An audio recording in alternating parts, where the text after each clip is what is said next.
नहमदुहु व नुसल्ली अला रसूलिहिल करीम अम्मा बाद फ़ाऊज़ु बिल्लाहि मिनश शैतानिर रजीम बिस्मिल्लाहिर रहमानिर रहीम। अस्सलामु अलैकुम नाज़रीन, मैं हूँ कारी वाजिद महमूद और आप देख रहे हैं कुरानी तालीमात। उम्मीद करता हूँ कि आप सब खैरियत से होंगे और आज आपकी खिदमत में एक नई वीडियो के साथ हाज़िर हुआ हूँ। हमारा आज का मौजू है नमाज के मुतालिक। अगर हमारी आज की वीडियो आपको पसंद आए तो हमारे चैनल को सब्सक्राइब करें, बेल आइकन के बटन को दबा दें और वीडियो को शेयर कर दिया करें सवाब की नीयत से, क्योंकि अच्छी बात दूसरों तक पहुंचाना भी सदका जारिया होती है। और आपके जो है लाइक करने से हमारी हौसला अफजाई होती है। वीडियो को लाइक कर दिया करें। नाज़रीन, चलते हैं वीडियो की तरफ। आज नमाज के मुतालिक वीडियो है कि जो शख्स नमाज में सुस्ती करता है उसको क़यामत के दिन क्या अज़ाब होगा। तो ये नमाज के मुतालिक आज की वीडियो है।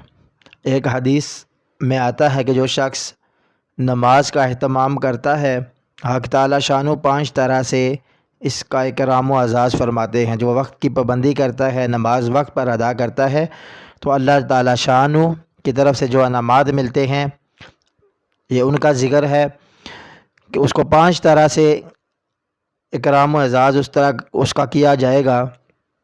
एक ये कि इस पर से रिज़्क़ की तंगी हटा दी जाती है। दुनिया में क्या है, इस पर से रिज़्क़ की तंगी हटा दी जाती है। दूसरे ये कि अज़ाब कब्र इससे हटा दिया जाता है। तीसरा ये कि क़यामत को इसके अमाल नामा दाएँ हाथ में दिया जाएगा। जिनको अमाल नामा दाएँ हाथ में दिया जाएगा वो कामयाब लोग होंगे। तो जो नमाजी आदमी होगा उसका अमाल नामा दाएँ हाथ में दिया जाएगा, जिसका हाल सूरतुल हाक़ा में मुफस्सल मज़कूर है कि जिन लोगों के नामा अमाल दाएँ हाथ में दिए जाएंगे वह नहायत खुश व खुरम हर शख्स को दिखाते फिरेंगे।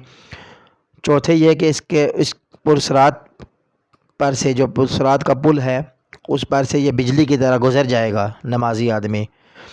और पाँचवा, बग़ैर हिसाब के जन्नत में दाखिल हो जाएगा। सुबहान अल्लाह। ये तो नमाज़ पढ़ने पे मिलेगा। और जो नमाज में सुस्ती करता है, जो शख्स नमाज में सुस्ती करता है, उसको 15 तरीक़ा से अज़ाब होता है। एक है नमाज का ना पढ़ना। जो नहीं पढ़ता उसको तो जो अज़ाब होगा वो तो बहुत सख्त अज़ाब होगा। जो नमाज पढ़ता है लेकिन अपने वक्त पर नहीं पढ़ता, कभी पढ़ लेता है कभी अपने वक्त पर नहीं पढ़ता, सुस्ती करता है, तो ये उसके मुतालिक है कि उसको 15 तरीक़ा से अज़ाब होता है। जो नमाज में सुस्ती करता है, पढ़ता है लेकिन सुस्ती करता है, उसको 15 तरीक़ा से अज़ाब होता है।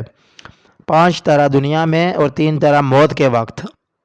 5 तरह दुनिया में और 3 तरह मौत के वक्त, और 3 कब्र में, और 3 तरह कब्र के निकलने के बाद। दुनिया के 5 तो ये हैं कि अव्वल उसकी ज़िंदगी में बरकत नहीं रहती, उसकी ज़िंदगी में बरकत नहीं रहती। और दूसरा ये कि सुलह का नूर उसके चेहरे से हटा दिया जाता है। तीसरा ये कि इसके नेक कामों का अजर हटा दिया जाता है। चौथे, उसकी दुआएं कबूल नहीं होती। पाँचवा ये कि नेक बंदों की दुआओं में इसका इस्तिकाक नहीं रहता। नेक बंदे भी उसके लिए दुआ करते हैं तो वो फिर असर नहीं करती दुआएं उसके हक़ में। और मौत के वक्त के 3 अज़ाब ये हैं कि अव्वल ज़िल्लत से मरता है, दूसरे जो है भूखा मरता है, तीसरे प्यास की शिद्दत में मौत आती है, अगर समुंदर भी पी ले तो प्यास नहीं बुझती। कब्र के 3 अज़ाब ये हैं। अव्वल, इस पर कब्र इतनी तंग हो जाती है कि पसलियाँ एक दूसरे में घुस जाती हैं।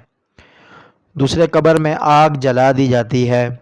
तीसरे कब्र में एक सांप इस पर ऐसी शक्ल का मुसल्लत हो जाता है जिसकी आँखें आग की होती हैं और नाखून लोहे के, इतने लंबे कि एक दिन पूरा चलकर उसके ख़त्म तक पहुंचा जाए। इतना बड़ा सांप होता है कि जिसकी आंखें आग की होती हैं और नाखून लोहे के, और इतने लंबे कि एक दिन पूरा चलकर उसके ख़त्म तक पहुंचा जाए। और उसकी आवाज़ बिजली की कड़क की तरह होती है, और वो ये कहता है कि मुझे मेरे रब ने तुझ पर मुसल्लत किया है कि तुझे सुबह की नमाज ज़ाया करने की वजह से आफ्ताब के निकलने तक मारे जाऊँ, और ज़ोहर की नमाज ज़ाया करने की वजह से असर तक मारे जाऊँ, और फिर असर की नमाज ज़ाया करने की वजह से गुरूब तक, और मगरिब की नमाज की वजह से इशा तक, और इशा की नमाज की वजह ज़ाया करने की वजह से सुबह तक मारे जाऊँ। और जब वो एक दफ़ा इसको मारता है تو اس کی وجہ سے وہ مردہ، علماء لکھتے ہیں کہ 70 ہاتھ زمین میں دھس جاتا ہے۔ یہ وہ سانپ جب ایک بار اس کو ڈستا ہے تو وہ مردہ 70 ہاتھ زمین میں دھس جاتا ہے۔ تو اسی طرح فجر سے لے کے ظہر کی نماز تک اس کو عذاب ہوتا رہے گا، اور ظہر سے لے کے عصر تک، عصر کی نماز ضائع کرنے کی وجہ سے مغرب تک، اور عشاء تک، پھر اسی طرح صبح جتنی بھی نمازیں اس نے ضائع کی ہوں گی، سستی کی ہوگی، تو اس کو عذاب ہوتا رہے گا۔ اسی طرح قیامت تک اس کو عذاب ہوتا رہے گا۔ اور قبر کے نکلنے کے بعد 3 عذاب یہ ہیں: ایک، حساب سختی سے کیا جائے گا، دوسرا حق تعالی شانوں کا اس پر غصہ ہوگا، تیسرا جہنم میں داخل کر دیا جائے گا۔ تو یہ، اور ایک روایت میں یہ بھی لکھا ہے کہ اس کے چہرے پر 3 سطریں لکھی ہوتی ہیں۔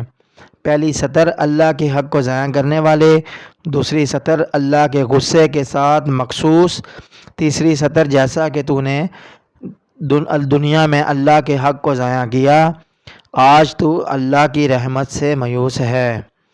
تو میرے بھائیوں اور دوستوں اور بہنوں، اللہ رب العزت ہمیں صحیح وقت پر نماز ادا کرنے کی توفیق عطا فرمائے، اور ان عذاب سے ہمیں بھی بچنے کی توفیق عطا فرمائے۔ اللہ تعالیٰ محفوظ فرمائے ہر مسلمان مرد عورت کو۔